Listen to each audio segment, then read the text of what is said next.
JoBlo. Yeah. What's up, buddy? What's up, man? Oh, man.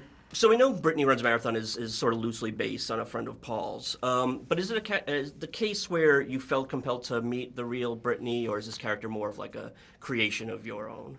Well, it was inspired by her story. You know, it was sort of a love letter for Paul's best friend. That's why he was inspired to tell her story. She's an incredible human being.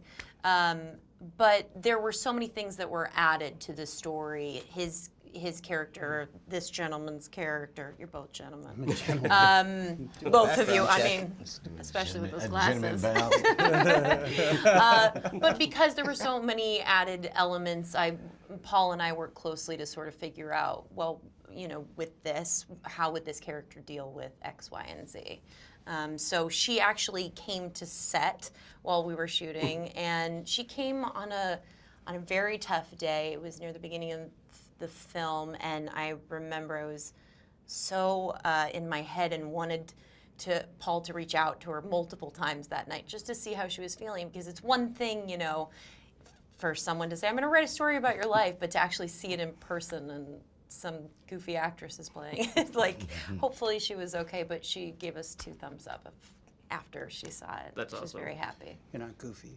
You're Yeah. brilliant. Thank you. I agree. I'm kind of an old goof sometimes. You're going to get nominated for everything. What are you talking about? Well, it did win an audience award at Sundance. That must have been a thrill for you guys. That was so exciting. I was home and I was watching it on my computer, and I didn't know if, you know, we'd win anything. I thought, oh, well, if we did, maybe they'd already have told us.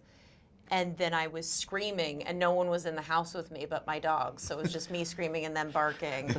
So cool. Very cool. That's the best way, though. That's the best way. Wonderful. I want to bring my dogs to You everything. could have just a real authentic, joyful experience Yes. and be happy for Paul and all of us and all the work. Everybody That's works so Crazy hard that on this. Sundance, though. That's such a. We when you had think fun, about it, too. That was my first time going to Sundance, and Me just too. the reaction from the audience and that experience. Yeah. I was like, yo, do this happen all the time? That's what I thought. One of our producers was like, don't ever come back. That's the best That's case it. scenario. Not gonna get better than that. Yeah. You have such great chemistry with both of these guys, and I'm sure the script was locked in. But do you guys have room to ad lib and kind of do your own thing while you're playing scenes?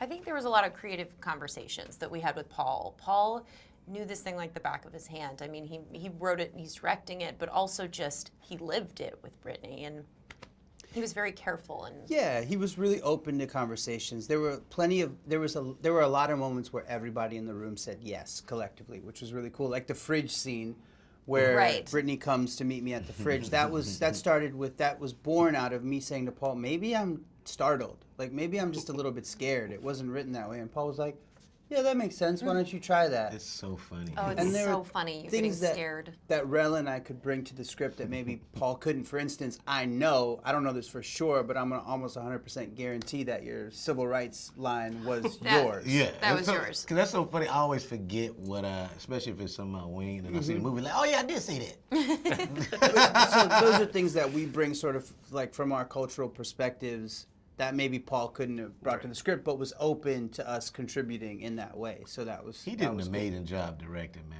I mean, he really did. Like it For first time writer director, unbelievable. Yeah. great, and he was so invested in it, you know. And I'm actually proud of Paul too for even creating an environment of what on set. It was a cool set, man. It was a cool set, especially with all the emotional stuff happening. Everybody was cool. Right, that was the first time for some of us getting to shoot something like that. Yeah. At least for me, and it's scary at times. You have Oh, to yeah. be. I was walking around, and I was like, I am gonna have to be so vulnerable on this set in a way that I've never been before, and I'm used to knowing if I'm doing a good job if the cameraman is laughing, Right. and that was not going to be the case. For some of the scenes, it is, and then for most of them, it was just sort of like, oh, Paul's crying, so that's the new cameraman laughing. Or all you could really go by is whether or not we're connected. Right. Like, do I feel like she's Like I was like, listening ooh, and we I'm got listening? it. We got it in Yeah. that one. Like I was in it. I didn't see the camera guys in this one. And we had a lot of those. So I want to run the New York City Marathon. I think that is such a good idea. That's a bad omen. Hold it! Hold it! This?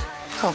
Thank you so much. Hate to leave ya, I'm done with the drama. I'm fixing my car. Once I start, I ain't gonna stop till I go too far. My whole life, the world told me I was lazy because the way I looked. I was trying to turn my life around. Everything's gonna be fine. People held doors for me.